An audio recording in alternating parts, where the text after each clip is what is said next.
Bismillahirrahmanirrahim. Halo Mbak Bella, Halo. apa kabar Mbak? Alhamdulillah baik. Ya, saya mendapatkan informasi kalau Mbak Bella tuh interpreter ya kan Mbak? Iya. Ya, jadi langsung saya mulai aja boleh kan ya Mbak wawancaranya? Sudah berapa lama sih Mbak Bella jadi interpreter? Kurang lebih sudah 6 bulan ya, Mbak. Oh, berarti termasuk baru ya Mbak? Baru sekali. Oh, bahasa apa saja Mbak yang pernah Mbak Bella terjemahkan? Baru bahasa Inggris doang, Mbak. Masih Oh, bahasa Inggris. Mbak Bellanya tertarik sama bahasa Inggris ya Mbak? Iya. Nah, itu tuh emang suka atau cuma apa gitu? Emang suka bahasa Inggris, Mbak? Ya, iya emang suka, udah dari dulu juga suka bahasa Inggris, pelajaran bahasa Inggris, tapi kalau tertariknya sih baru-baru ini sih, Mbak. Itu ada niatan untuk menerjemahkan ke bahasa lain nggak, Mbak? Uh, Kalau niatan ada, tapi Belum ya? kalau Oh, masih belum. iya. Terus apa sih yang membuat Mbak Bella memutuskan untuk jadi interpreter?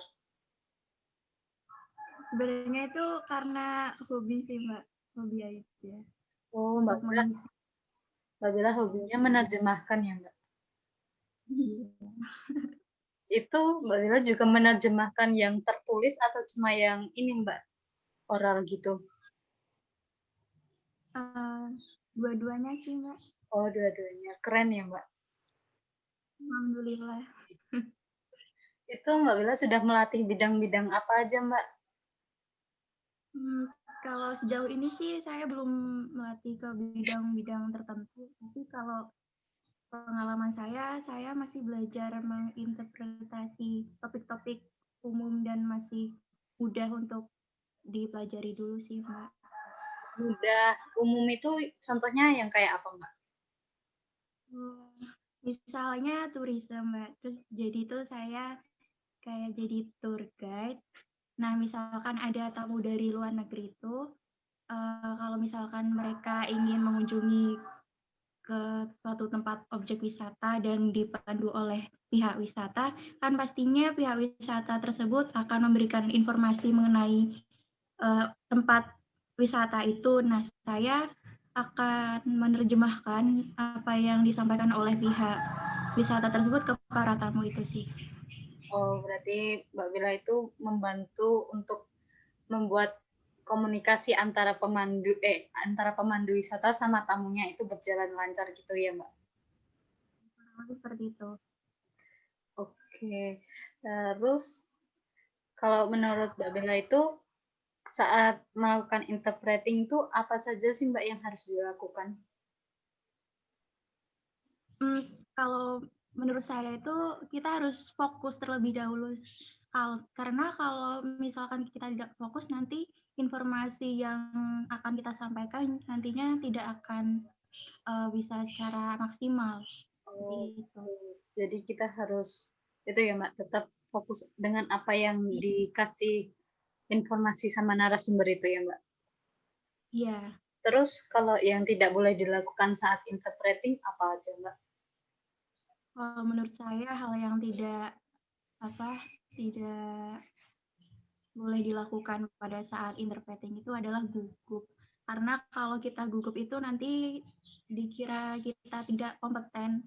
Nah, dan kita gugup juga nanti akan menyebabkan masalah atau kesalahan pada saat proses terjemahan sih.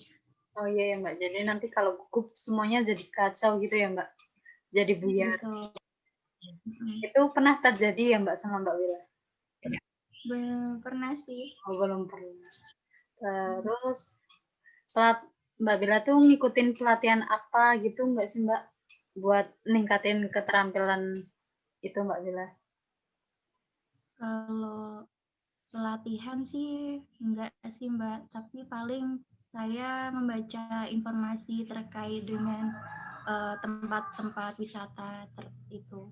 Oh, jadi itu ya Mbak Bila baca tentang informasi wisata itu di internet atau di Iya, mana gitu? Atau Mbak Bila baca dari buku gitu?